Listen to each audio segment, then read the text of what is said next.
कांग्रेस ने भारत को बर्बाद करने के लिए एक नहीं 50 कानून बनाए। इसलिए मैं आपसे निवेदन करता हूं, एक बार वोट देने से पहले कांग्रेस के नेताओं से जरूर पूछना, एक बार वोट देने के पहले कांग्रेस के नेताओं से यह पूछना कि तुमने गुलामी का कौन सा निशान मिटाया।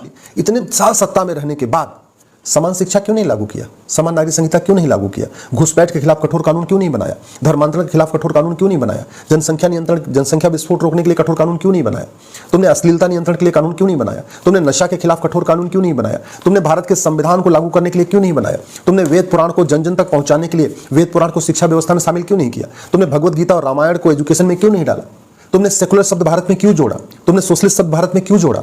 ये आप कांग्रेस वालों से पूछना। 1975 में जब इमरजेंसी चल रही थी, पूरा देश जेल के अंदर था, उस समय उन्होंने सेकुलर और सोशलिस्ट वर्ड जोड़ दिया, बिना चर्चा के, बिना किसी के। तो एक तरीके से उन्होंने संविधान के बेसिक स्ट्रक्चर को बदल दिया, प्रियम्बल में डाल दिया सोशलिस्ट और सेकुलर। इसका मतलब ये हुआ कि संविधान का बेसिक स्ट्रक्चर बदल दिया।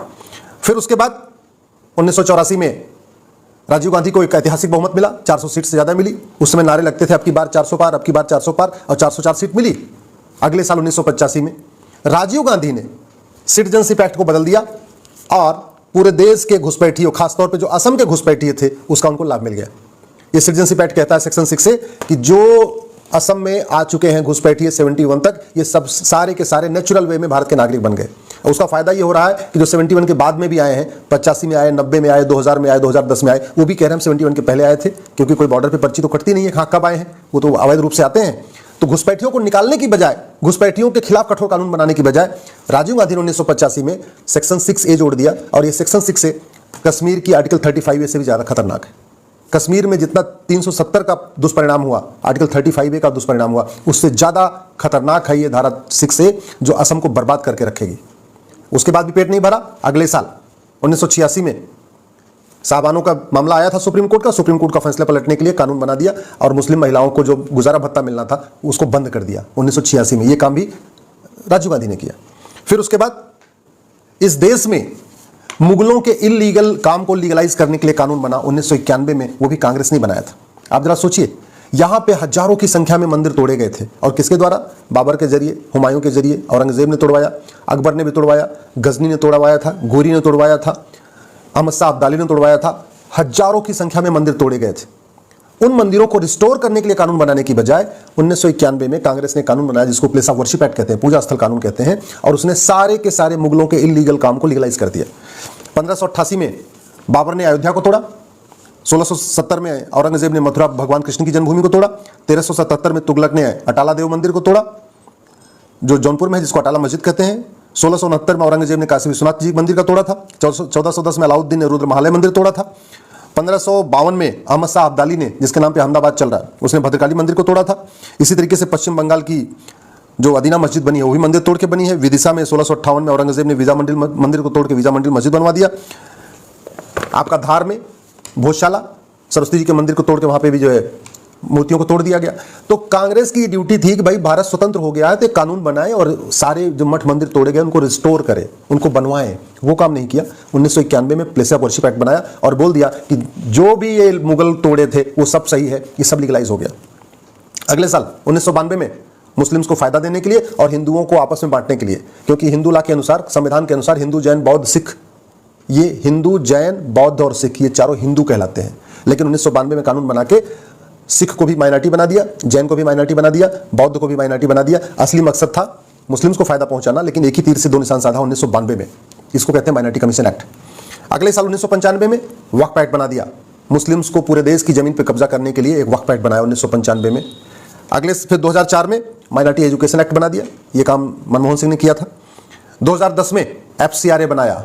इस देश गद्दारों को फंडिंग कराने के लिए, देश विरोधी एनजीओ को फंडिंग कराने के लिए, माओवादियों को, नक्सलियों को, जिहादियों को, मिशनरियों को, अलगाववादियों को, चरमपंथियों को, कट्टरपंथियों को, सफेद पोस्ट नेताओं को, सबको फंडिंग कराने के लिए कानून बना 2010 में, उसको FCRA कहते हैं।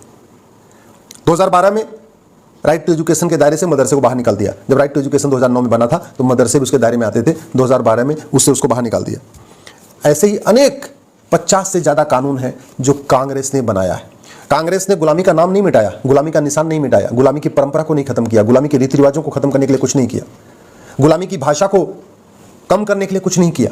गुलामी की पुलिस व्यवस्था को नहीं बदला कांग्रेस ने, गुलामी की न्यायिक व्यवस्था को नहीं बदला कांग्रेस ने, गुलामी की शिक्षा व्यवस्था को कांग्रेस ने नहीं बदला, गुलामी की प्रशासनिक व्यवस्था को कांग्रेस ने नहीं बदला, गुलामी की टैक्स व्यवस्था को नहीं बदला, गुलामी के जितने हमारे पुरानी परंपराएं चल रही थी कि गवर्नर जाएंगे तो ऐसे सैल्यूट होगा, ये जाएंगे तो ऐसे सैल्यूट होगा, ये जाएंगे तो ऐसे सैल्यूट हो जाएगा, वो कुछ नहीं बदला। हाँ, भारत की संस्कृति को, भारत की चिकित्सा व्यवस्था को, भारत की शिक्षा व्यवस्था को, भारत की परंपरा को, भारतीय ज्ञान विज्ञान को खत्म करने के लिए एक के बाद एक 50 कानून बनाए। इसलिए मैं आपसे निवेदन करता हूं, एक बार वोट देने से पहले कांग्रेस के नेताओं से जरूर पूछना, एक बार वोट देने के पहले कांग्रेस के नेताओं से यह पूछना कि तुमने गुलामी का कौन सा निशान मिटाया, तुमने गुलामी के खिलाफ कितने काम किए और तुमने वेद पुराण को क्यों नहीं लागू किया। तब तो ऐतिहासिक बहुमत था। आप कांग्रेस के नेताओं से पूछिए कि आपके तो पास 1950 से लेके नेहरू जी को लगातार ऐतिहासिक बहुमत मिल रहा था, इंदिरा जी को लगातार ऐतिहासिक बहुमत मिला, राजीव गांधी को तो 404 सीट मिली। इतने साल सत्ता में रहने के बाद समान शिक्षा क्यों नहीं लागू किया, समान नागरिक संहिता क्यों नहीं लागू किया, घुसपैठ के खिलाफ कठोर कानून क्यों नहीं बनाया, धर्मांतरण के खिलाफ कठोर कानून क्यों नहीं बनाया, जनसंख्या नियंत्रण, जनसंख्या विस्फोट रोकने के लिए कठोर कानून क्यों नहीं बनाया, तुमने अश्लीलता नियंत्रण के लिए कानून क्यों नहीं बनाया, तुमने नशा के खिलाफ कठोर कानून क्यों नहीं बनाया, तुमने भारत के संविधान को लागू करने के लिए क्यों नहीं बनाया, तुमने वेद पुराण को जन जन तक पहुंचाने के लिए वेद पुराण को शिक्षा व्यवस्था में शामिल क्यों नहीं किया, तुमने भगवद गीता और रामायण को एजुकेशन में क्यों नहीं डाला, तुमने सेकुलर शब्द भारत में क्यों जोड़ा, तुमने सोशलिस्ट शब्द भारत में क्यों जोड़ा। ये आप कांग्रेस वालों से पूछना, क्योंकि वैसे तो आपको मिलेंगे नहीं, लेकिन अब इलेक्शन आ रहा है तब ये कांग्रेस के नेता आपके पास आएंगे। और इस बार आप जो वोटिंग करना वो दिल लगा के मत करना, दिमाग लगा के करना। इस बार जो वोट देना वो सोच समझ के वोट देना। इस बार जो वोट देना जाति के आधार पर मत देना, भाषा के आधार पर मत देना, क्षेत्र के आधार पर मत देना। इस बार वोट देना मुद्दों के आधार पर। जो वोट मांगने आए उससे ये जरूर पूछना कि तुम नशे के खिलाफ कठोर कानून बनाओगे कि नहीं, और बनाओगे तो इसकी घोषणा करो। जो आए यहाँ पे वोट मांगने आपके दरवाजे पर उससे पूछना कि भ्रष्टाचार के खिलाफ कठोर कानून क्यों नहीं बन रहा है। जो आपसे वोट मांगने आए उससे पूछना ये थाने दलाली के अड्डे क्यों बने हुए हैं, ये तहसील में भ्रष्टाचार इतना क्यों है, ये हवलदार पेशकार इतना देश को क्यों लूट रहे हैं, भ्रष्टाचार के खिलाफ कठोर कानून कब बनेगा, हवाला के खिलाफ कठोर कानून कब बनेगा, संपत्ति को आधार से लिंक कब किया जाएगा, घुसपैठियों को कब निकाला जाएगा, धर्मांतरण कराने वाले मिशनरियों और जिहादियों पर कठोर कार्रवाई कब होगी। ये आप पूछना। अगर आप नहीं पूछोगे तो याद रखिए, जैसे पाकिस्तान से मिट गए, अफगानिस्तान से खत्म हो गए, बांग्लादेश से भी खत्म होने के कगार पे हैं, भारत के 9 राज्यों से खत्म हो चुके हैं, भारत के 200 जिलों में खत्म हो चुके हैं, भारत के 300 तहसीलों में खत्म हो चुके हैं। देखते देखते एक दिन अपने जिले में भी आप खत्म हो जाओगे। और कश्मीर वाले तो पलायन करके दिल्ली आ गए, बंगाल वाले तो पलायन करके असम में चले गए, मणिपुर वाले पलायन करके फिर बगल के राज्यों में चले गए। आप कहाँ जाओगे, सोचना आपने। इसलिए इन वोट जीवी और नोट जीवी नेताओं से खुल के सवाल करिए। और अगर मेरी बात से सहमत हो तो इस वीडियो को अपने सारे ग्रुप्स में डाल दीजिएगा, अपने फेसबुक पे डाल दीजिएगा, अपने व्हाट्सएप पे जरूर फैलाइएगा। अगर आप ट्वीट कर सकते हैं तो इसको ट्वीट भी करिएगा। और अपने जान पहचान के नेताओं को कहिए कि इन बातों का जवाब दें, नहीं तो ये वोट जीवी और नोट जीवी नेता 20 साल के बाद, 25 साल के बाद आपके बच्चों को बचाने नहीं आएंगे। आज का कठोर कानून आपके बच्चों को बचाएगा। आज के अच्छे नेता जिनको आप बहुत अच्छा मानते हो, ये 25 साल के बाद आपके बच्चों को बचाने नहीं आएंगे।